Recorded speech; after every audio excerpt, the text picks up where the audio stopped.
Before we begin, we'd like to add a quick warning discretion. This video discusses mental illness, including eating disorders and PTSD. What is mental illness?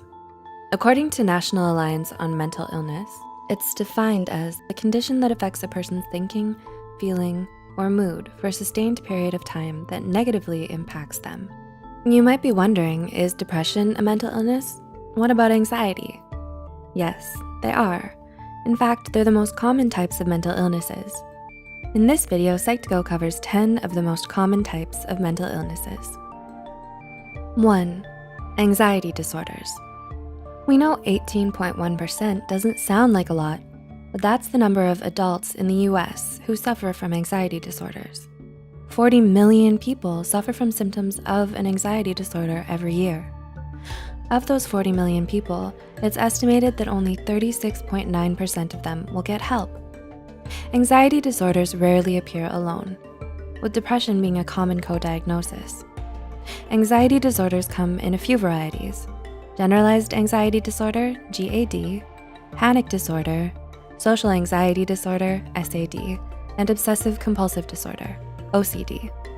So, what do all these anxiety disorders have in common? They're all characterized by nearly uncontrollable worry that messes with several aspects of daily life, such as sleep, relationships, school, and work. The good news is there are several treatment options available, which include different types of therapy and medication. 2. Personality disorders. What does it mean when someone's personality is disordered? Personality disorders refer to behavioral, emotional, and thought patterns that deviate greatly from the expectations of an individual's culture. The National Institute of Mental Health suggests that 9.1% of the population has the traits of a personality disorder. So what does this look like in real life? Could anyone who's a little different be diagnosed with a personality disorder? Well, according to the diagnostic criteria in the DSM-V, these differences must be causing the individual significant amounts of distress in the way they see themselves, others, and situations, inappropriate or exaggerated emotional responses, impulse control, and how well the individual relates to and functions around others. Personality disorders can't be cured, but thankfully they can be treated. This treatment consists of combinations of medications for the underlying mental health issues, as well as talk therapy. 3. Attention deficit hyperactivity disorder. If we say ADHD, what comes to mind? The stereotype of a person diagnosed with ADHD is usually a small child who's bouncing off the walls or can't finish a task.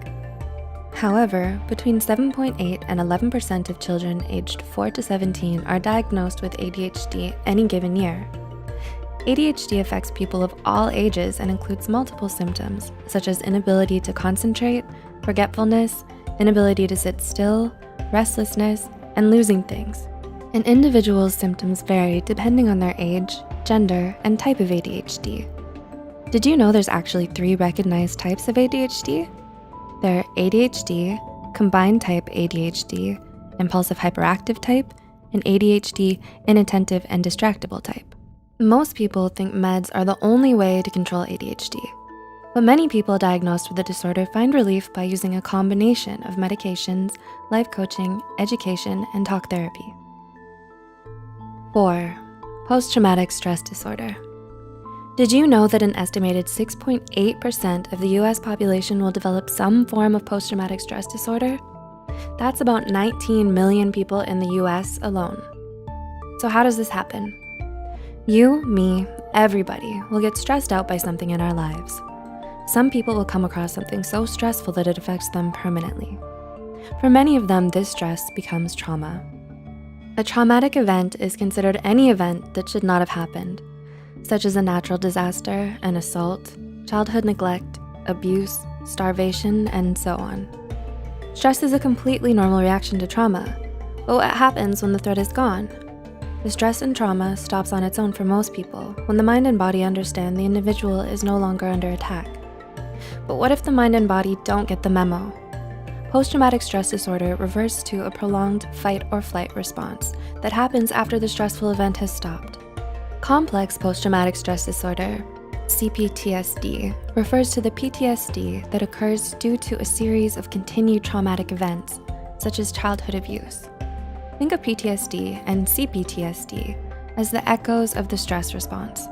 These echoes can happen in the form of emotional flashbacks, nightmares, extreme anxiety or panic, difficulties connecting to others, and an overwhelming sense of fear. So how does someone get help for something so overwhelming? People suffering from PTSD or CPTSD can find relief through trauma therapies, such as eye movement desensitization reprocessing, EMDR, or traditional talk therapies, such as cognitive behavioral therapy, CBT, or dialectical behavior therapy, DBT. 5. Depression. An estimated 6.7% of the US population over the age of 18, 15.7 million people live with depression.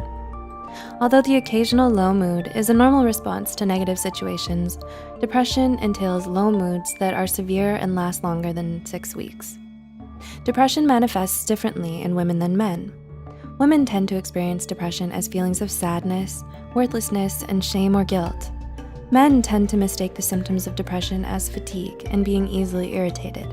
Common treatments for depression include cognitive behavioral therapy, CBT, interpersonal therapy, IPT, psychodynamic therapy, psychoeducation groups, antidepressants, and various brain stimulation therapies. 6. Bipolar disorder. An estimated 2.8% of the US population that sought mental health treatment was diagnosed with some form of bipolar disorder in 2018. This number may be low, as many individuals who suffer from any mental health disorder do not seek treatment. Bipolar disorder means a lot more than just really bad mood swings for a couple of reasons. First, people diagnosed with bipolar disorder cannot completely control these mood swings. And second, these mood swings range from manic, feeling super happy or invincible, doing crazy spontaneous things, grandiosity, and having racing or unrealistic thoughts, to extreme bouts of depression and maybe a little hypomania in between. Living with bipolar disorder isn't easy, but people struggling with the disorder can find a variety of medications and traditional counseling treatments to help them find more balance. 7. Eating disorders. Did you know there are almost as many people living with eating disorders as there are with bipolar disorder? It's true. Approximately 2.7% of individuals who sought treatment were diagnosed with an eating disorder in 2018. The most common question people ask about eating disorders is, what's the difference between not being happy with your body and having an eating disorder? Well, in addition to this total focus on their physical flaws, eating disorders are defined by dysmorphia and the binge, purge, restrict cycle of behavior. This cycle comes from the person's feelings of extreme distress and disgust about their body. This disgust drives the individual who has the disorder to become super focused on their body weight and shape. Leave a comment below if you want to know more about the binge, purge, restrict cycle. The eating disorders everyone knows about are anorexia nervosa and bulimia, but most people have never heard of eating disorders not otherwise specified, EDNOS, or avoidant restrictive food intake disorder, ARFID. Leave a comment below if you want to hear more about the lesser-known eating disorders. Everyone needs food, so how is someone who has such a terrible relationship with eating and body image supposed to get better? Recovery from an eating disorder is totally possible, with a combination of talk therapy, residential treatment, and medications to treat the symptoms of any underlying mental health conditions. 8. Obsessive compulsive disorder. If obsessive compulsive disorder, OCD, is a type of anxiety disorder, why did it make the number 8 spot? Simple. Professionals say 2.3% of individuals will qualify for a diagnosis of OCD during the course of their lifetime. What's the first thing you think of when you think of someone who suffers from obsessive compulsive disorder? Did you imagine someone who can't stand the thought of germs? Maybe a person who turns the doorknob 27 times before they can leave the house. The common stereotype of an individual diagnosed with obsessive compulsive disorder, OCD, is of someone obsessed with cleaning or counting to a comical degree. But that's not the whole picture. The reality of OCD includes a great deal of anxiety, rigid thinking, and feeling isolated from others. Individuals diagnosed with OCD suffer from reoccurring thoughts that they cannot control, which are referred to as obsessions. These obsessions can be things like cleaning or counting, but also include checking and double checking, feeling as though one will be punished for being a sinner, organizing and arranging, and hoarding. Having obsessions is different from being detail-oriented, or a little type A, because individuals who suffer from obsessions experience crippling anxiety due to these thoughts they're unable to control. The compulsions are the actions, such as cleaning, hand washing, arranging, and hoarding, that individuals use to cope with overwhelming anxiety and rigid thinking. So what is someone who lives with the reality of OCD to do? Although there's no cure for OCD, a combination of medical and talk therapy will help them manage their symptoms effectively. 9. Autism spectrum disorder, ASD. We've been hearing more and more about autism spectrum disorder, ASD, in recent years. That's because approximately 1.2% of children, 1 in 59 children, will qualify for diagnosis of autism spectrum disorder in the coming year. ASD begins in childhood, but many individuals are not diagnosed until adolescence or adulthood. ASD is characterized by significantly impaired social interactions, learning, and communication. Individuals with ASD may seem eccentric or unemotional to others, as they do not understand normal social cues. Some of these odd behaviors include seeming off in their own world, repetitive thoughts or behaviors, restricted interests, poor eye contact, and difficulty communicating with others to the point their functioning is greatly impaired. The most common treatments for ASD include special education classes, applied behavioral analysis, ABA therapy, occupational therapy, speech therapy, behavioral management therapy, and medication management. And 10, schizophrenia and psychotic disorders. Did you know 3 out of 100 people will experience the symptoms of psychosis in their lifetime?